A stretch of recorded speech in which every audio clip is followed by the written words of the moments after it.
واقعہ معراج سبق کیا دیتا ہے، درس کیا دیتا ہے؟ واقعہ معراج امت کو یہ سبق دیتا ہے کہ نبی پاک علیہ الصلوۃ والسلام نے اپنی حیات ظاہری میں جتنا سفر کیا ہے وہ عروج کی طرف کیا ہے، وہ فتح کی طرف کیا ہے۔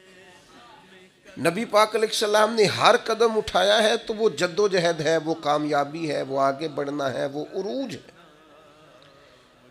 وہ 1 2 3 صحابہ سے بات شروع ہوئی، پھر حضور مدینہ طیبہ تشریف لے گئے، پھر حالات کا یہ رنگ ہوا کہ اِنَّ فَتَحْنَا لَكَ فَتْحًا مُبِينًا، پھر وہ عروج ہوا، وہ 23 سالوں میں وہ انقلاب آیا، آگے بڑھنا، جد و جہد کرنا، کوشش کرنا، عروج کی طرف جانا۔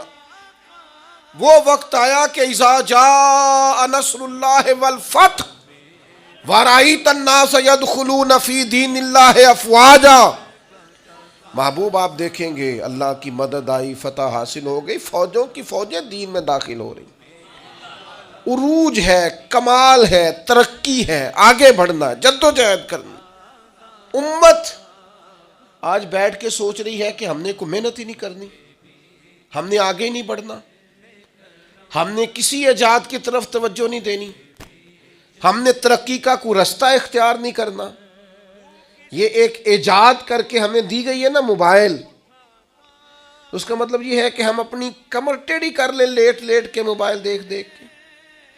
ہمیں تو دیکھنا چاہیے تھا کہ ٹیکنالوجی بڑھ رہی ہے، ایجادات بڑھ رہی ہیں، ہمیں آگے بڑھنا ہے، مسلمانوں کو آگے جانا ہے، اور کس طرح کر کے فروغ دین کے لیے ان ساری چیزوں کو استعمال کرنا ہے، اور زیادہ سے زیادہ ترقی حاصل کر کے اپنے دین کو فروغ دینا ہے، آگے بڑھنا ہے، امت کا سر اونچا کرنا ہے۔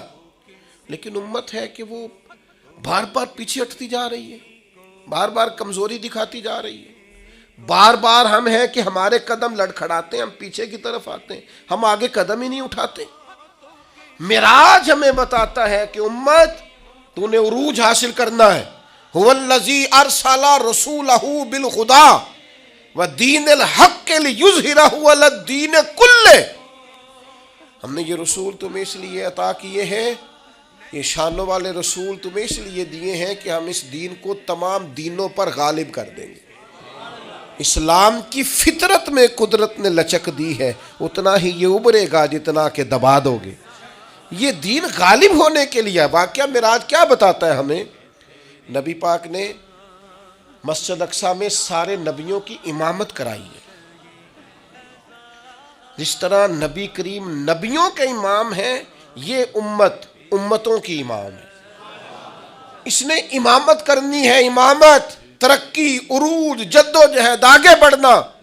ملت کے جوانوں، واقعہ معراج تمہیں بتاتا ہے کہ تمہیں آگے بڑھنا ہے، تمہیں کوشش کرنی ہے۔ اٹھ کے اب بزم جہاں کا اور ہی انداز ہے، مشرق و مغرب میں تیرے دور کا آغاز، جد و جہد کریں۔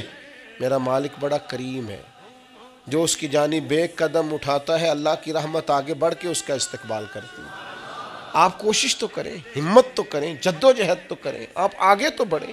اقبال کہنے لگے وہ وقت فرصت ہے کہاں، کام ابھی باقی ہے، نور توحید کا اتمام ابھی باقی ہے۔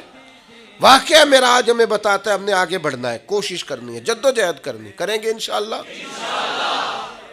جو شخص جس حد تک اپنے لیے، ملک کے لیے، ملت کے لیے، خاندان کے لیے، قبیلے کے لیے، دین کے لیے جد و جہد کر سکتا ہے وہ کرے، وہ آگے بڑھے، ہمت کریں، 2 2 4 4 لوگوں کا بازو تھامیں، سہارا بنے، لیکن عروج کی طرف بڑھے۔ نوجوانوں سے کہتا ہوں جدید حالات کو دیکھو، سیکھو، ٹیکنالوجی کی طرف بڑھو، علم کی طرف بڑھو، شعور کی طرف بڑھو، بیٹھے نہ رہو، 2 2 4 4 5 5 10 10 کورسز کرو، آگے بڑھو۔